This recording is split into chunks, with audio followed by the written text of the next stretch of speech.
예, 남북이 무박 2일의 진통 끝에 이산가족 상봉에 합의했습니다. 남과 북이 8.25 합의 이후에 순조롭게 대화를 이어나가고 있는데 이런 훈풍이 언제든 냉랭한 관계로 돌아설 수 있다, 이런 관측도 끊임없이 나오고 있습니다. 문성묵 한국국가전략연구원 통일전략센터장, 그리고 정홍훈 고려대 초빙 교수 두 분 모시고 자세한 얘기 나눠보도록 하겠습니다. 안녕하십니까? 안녕하십니까? 어서 오십시오. 자, 어제 판문점에서 사실 희소식이 들려왔습니다. 그렇죠? 좋은 소식 아니겠습니까? 그럼요. 우리 국민들이 염원했던 것이니까요. 예, 8.25 합의를 계속 북한이 끈을 놓지 않고 이어가겠다, 이렇게 의지로 저희들이 하고 있는데 여러 가지 이야기할 내용이 많습니다. 먼저 북한이 이렇게 수용한 배경 어디 있다고 보십니까? 기본적으로 그 8.25 합의에다가 이산가족 상봉의 문구를 집어넣은 것은 이산가족이라는 그 카드를 한국에 주겠다라는 생각을 갖고 있는데요. 예. 이번에도 이제 진통 끝에 합의라고 하셨잖아요. 사실은 그 시기도 그렇고 또 어느 정도의 내용으로 하느냐에 대해서 상당히 이제 그 긴장이 있다가 결국은 우리가 북한의 요구를 수용한 것으로 알고 있거든요. 그래서 양쪽에 이제 100명씩 한다는 것인데 시기를 지금 이제 10월 10일 이후로 이제 맞고 또 우리가 늘 염원하는 그 생사 확인이라든지 또는 이산가족 정례화는 아직 이루어지지 않고 있는 상황이거든요. 그래서 앞으로를 잘 봐야 되고요. 북한에 대해서는 신뢰에 의해서 어떤 단계를 밟아간다기보다는 북한으로 하여금 그 행동을, 그러니까 우리가 원하는 쪽으로 하지 않으면 안 되도록 유도하거나 또는 견인하는 그러한 그 대북 정책이 굉장히 중요하죠. 그런 점에서 일단은 다행이라고 보여지나 그 100% 만족할 수 있는 합의는 솔직히 아니겠죠. 앞으로 또 어떤 일이 벌어질지 그렇죠. 모르고요. 시기와 관련해서 10월 10일 노동당 창건 70주년 기념일 전이냐 후냐 이런 논란이 있었는데 결국 이제 다음 달 10월 20일 이렇게 이제 열리기로 이렇게 결정이 됐습니다. 자, 여러 가지 이야기가 나오는데 그 북한이 그쪽을 고집한 이유가 그 10월 10일 노동당 창건 기념일 행사 준비 관계로 인력 자체가 좀 부족하다, 여력이 안 된다, 이런 이유를 좀 이야기한 것 같은데 다른 이유는 없을까요? 어떻게 보십니까? 예, 표면적인 이유는 이제 말씀하신 그 당 창건 기념 행사 준비 관계로 인력도 부족하고 일정도 너무 촉박하고 이제 그렇다는 얘기거든요. 그리고 우리가 물리적인 그런 북한의 설명을 일단 수용을 한 거예요.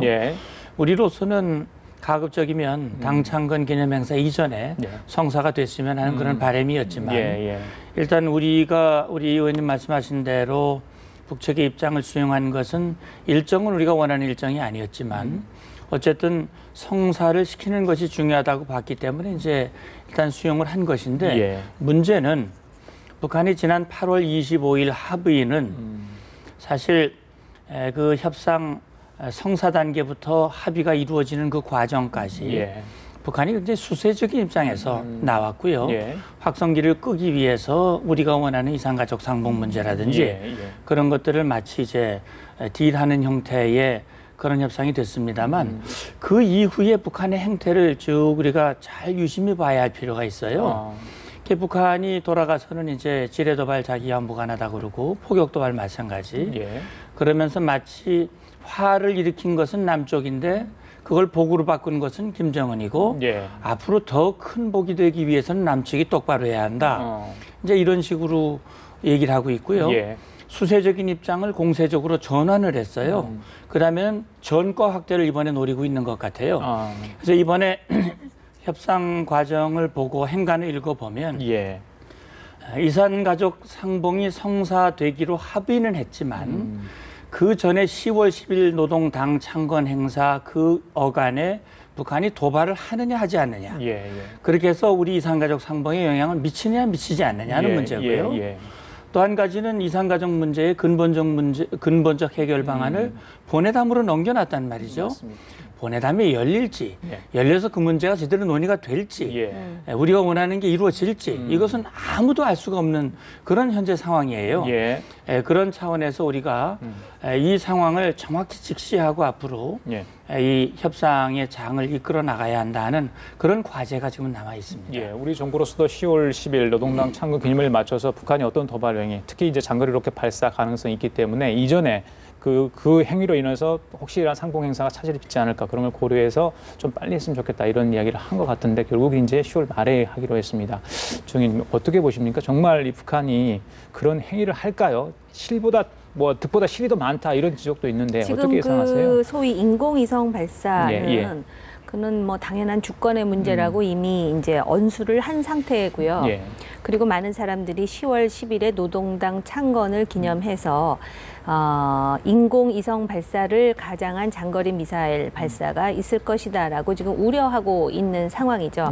그러니까 북한 입장의 계산으로는 이산가족 상봉을 그 이후로 미루게 되면 이제 어떤 면에서는 한국 정부의 공을 던져주는 거거든요. 우리가 이렇게 장거리 미사일 발사를 했는데도 이산가족을 따라오겠느냐라는 문제가 있고요. 또 이산가족이라는 거는 굉장히 인도주의적인 사안이지만 북한은 그것을 마치 또 우리에게 주는 당근이나 사탕이라고 생각을 하는 부분이 있어요.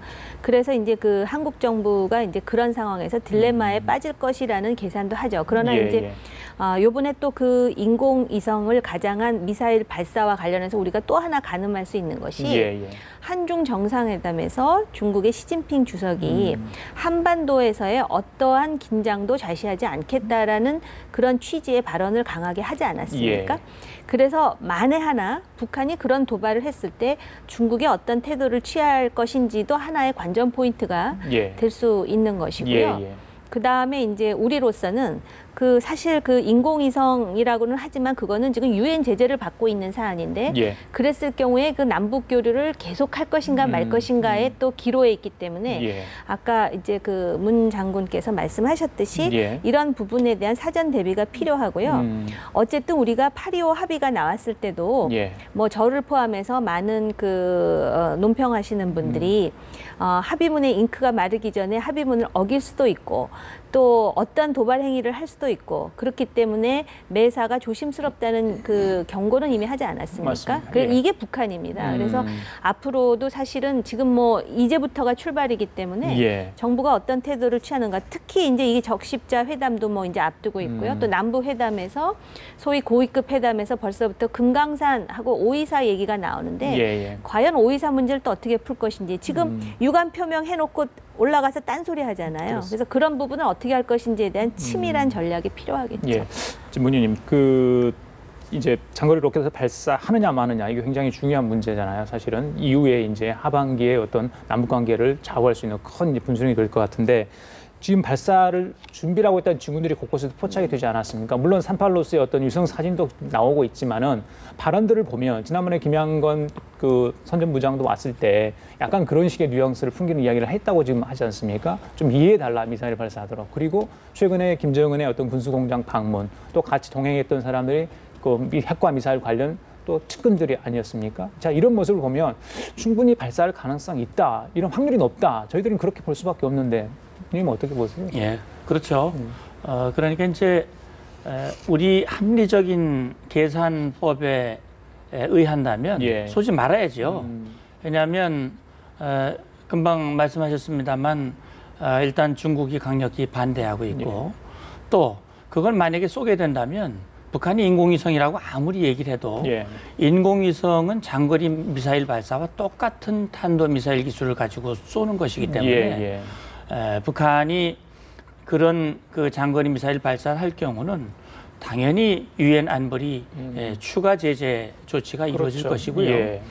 그렇다면 북한이 치러야 할 대가가 만만치 않아요. 근데 더 중요한 것은 꺼졌던 확성기가 다시 켜질 수밖에 없다는 문제가 생기는 거예요. 그 비정상적인 사태. 그렇죠. 그러니까 우리로서는 물론 내부적인 논란이 있겠습니다만 어쨌든 유엔 안보리 제재가 들어가면 우리도 동참하지 않을 수 없는 것이고 미사일 역량이 높아지고 거기에 핵탄두를 장착해서 쏘는 역량을 높인다고 하는 것은 우리를 향한 직접적인 공격 능력을 가질 수 있다고 이렇게 우리는 간주할 수 있는 것이기 때문에 우리로서는 그걸 정상적인 사태로 판단할 수는 없는 것이죠.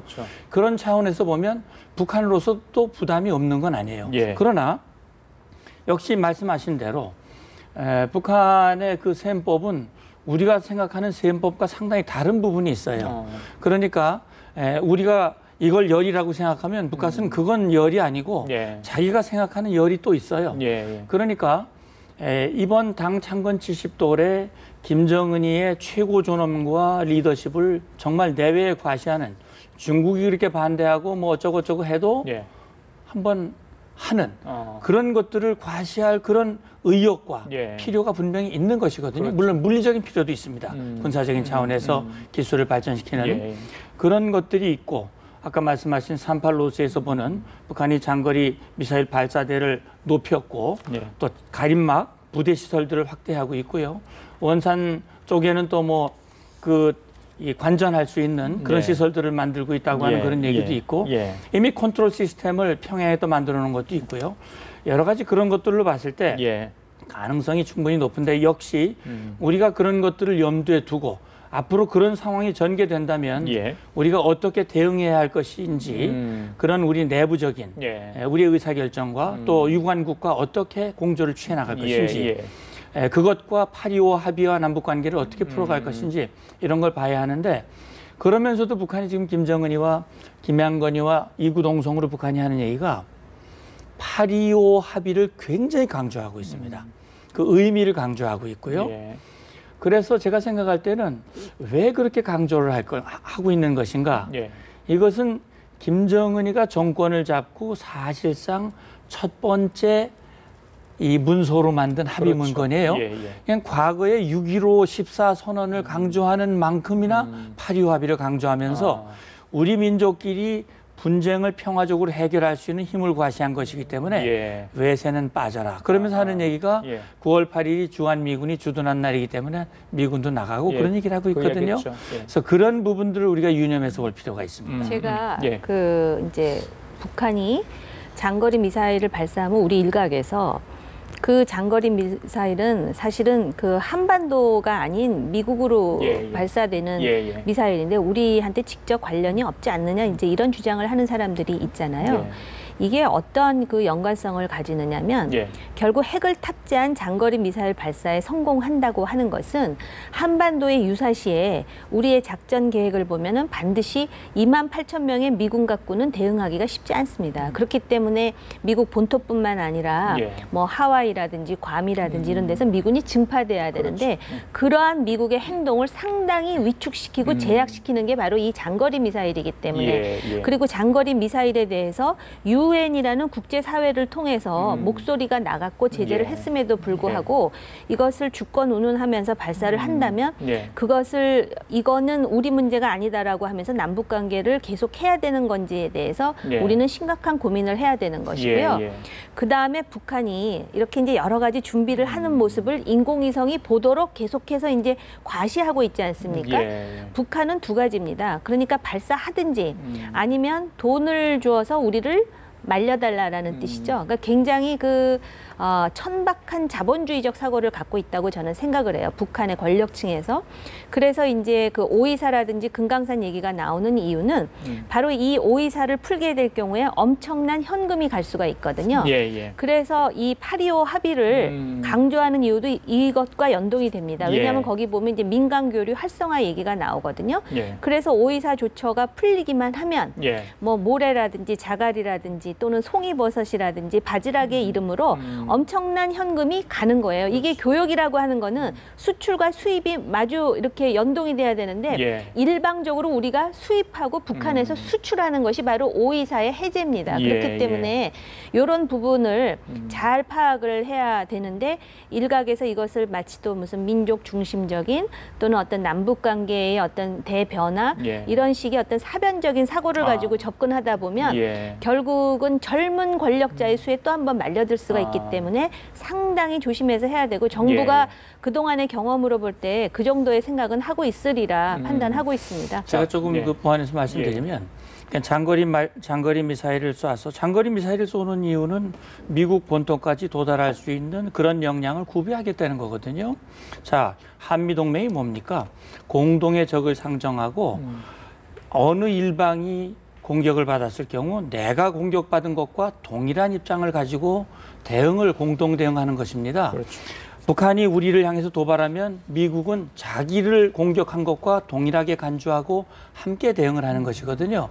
그게 바로 인계철선이고 북한이 우리 한미 동맹 미국의 대한방위 공약이기 때문에 예. 미국 본토가 공격받는 상황이 되는데 우리가 그건 우리와 관계없는 것이다라고 판단하는 자체가 문제가 있는 것이고요. 예. 두 번째는 저는 이렇게 생각이 돼요. 어제 이산가족 상봉할 때 북한이 금강산이나 여타 5.23 문제를 혹시 들고 나오지 않았느냐라고 그렇죠. 했는데 예. 우리 수석 대표가 아무 그런 일이 없었다라고 뭐 얘기를 하고 있거든요. 없었다고 그러거든요. 예. 저는요. 여기서 우리 북한의 속내를 한번 좀 더 되짚어볼 필요가 있는데 굳이 5.24를 해제해라, 금강산 관광을 재개해라 이런 말을 안 해도 될 분위기를 만들어가는 그런 속내가 있는 것이 아닌가. 왜냐하면 5.24 조치라고 하는 것은 해제하든 안 하든 그건 남측이 할 조치인데 만약에 교류가 확대되고 경협이 확대되면 5.24 조치는 교류와 경협을 다 중단시켜 놓은 것이란 그렇죠. 말이죠. 대송공단을 제외하고는 그것이 재개되면 5.24 조치 해제한다고 말을 안 해도 사실 자연스럽게 하나하나 해제가 되는 거거든요.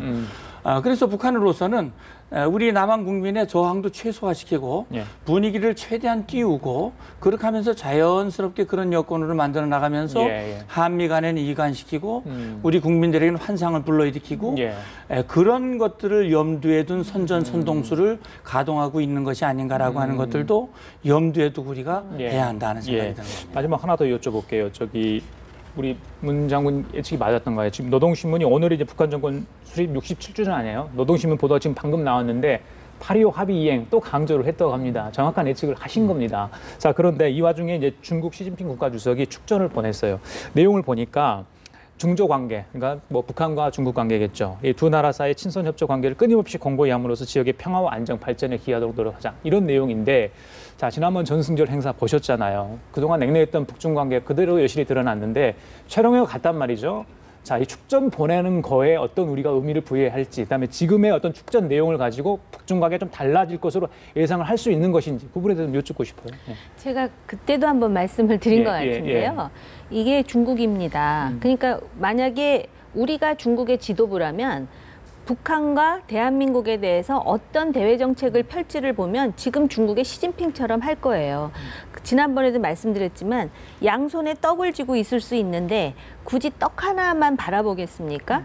그리고 오히려 이런 한반도의 상황은 지금 중국이 가장 의식하는 미국에 대해서 지렛대를 행사할 수 있는 중요한 카드입니다. 그렇죠. 그렇기 때문에 시진핑으로서는 대한민국을 좀 더 중국에 경사되게 만들면서 북한과 좋은 관계를 가져야만 중국의 대북 레버리지, 즉 지렛대가 생기는데 이걸 마다할 이유가 없죠. 그래서 제가 아까도 말씀드렸듯이 10월 10일 노동당 창건일에 그 장거리 미사일을 만약에 발사하게 되면 그때 중국이 어떤 태도를 보이느냐, 특히 그 유엔이라든지 또는 중국의 어떤 그 외교부 성명이라든지 이걸 좀 잘 봐야 되고요. 그 다음에 이제 중국도 그렇고 미국도 그렇고 우리가 이제 중국과 미국 사이에 균형 외교를 막 얘기하면서 그 나름대로 여러 가지 담론이 펼쳐졌는데요. 가만히 그 담론의 내용을 보면 중국에 대한 희망적 기대가 너무 크고 미국과의 동맹 관계를 너무나 당연하게 생각하는 게 아닌가. 미국이 마치 또 이웃집 마음 좋은 아저씨처럼 우리가 원하는 대로 다 해줄 것이라는 전제하에 중국과 친해져도 무방하지 않겠느냐라는 생각을 하는데요. 미국, 중국 다 무서운 나라라는 그 인식은 좀 깔고 대책을 세워야 될 것 같습니다. 이 부분에 하신 말씀 잠깐 우리가 현상을 바라볼 때 두 가지 초점으로 봐야 돼요. 우리가 빙산을 보면 겉으로 드러나는 부분이 있고 밑에가 있거든요. 우리는 주로 겉에 드러난 부분만 가지고 판단을 많이 해요. 밑에 흐름이 있습니다. 그게 이번에 시진핑과 푸틴이 북한에 축전을 보냈죠. 그게 밑에 흐르는 흐름입니다. 역시 우리도 그런 것을 보고 외교에 있어서는 분명한 원칙과 입장이어야 되는데 너무 실리와 국익에 따라서 이렇게 왔다 갔다 하면 오히려 신뢰를 상실하게 되고 그렇기 때문에 그런 부분에서 우리가 정말 올바른 판단을 해야 된다고 봅니다. 차라리 실리와 국익이면 좋은데 그냥 외연만 보고 하는 부분이 있어서 그런 거는 좀 조심해야 되겠죠. 알겠습니다. 자, 지금까지 문성목 국가전략연구원 통일전략센터장 그리고 정원 고려대 초빙 교수였습니다. 두 분 말씀 잘 들었습니다. 감사합니다.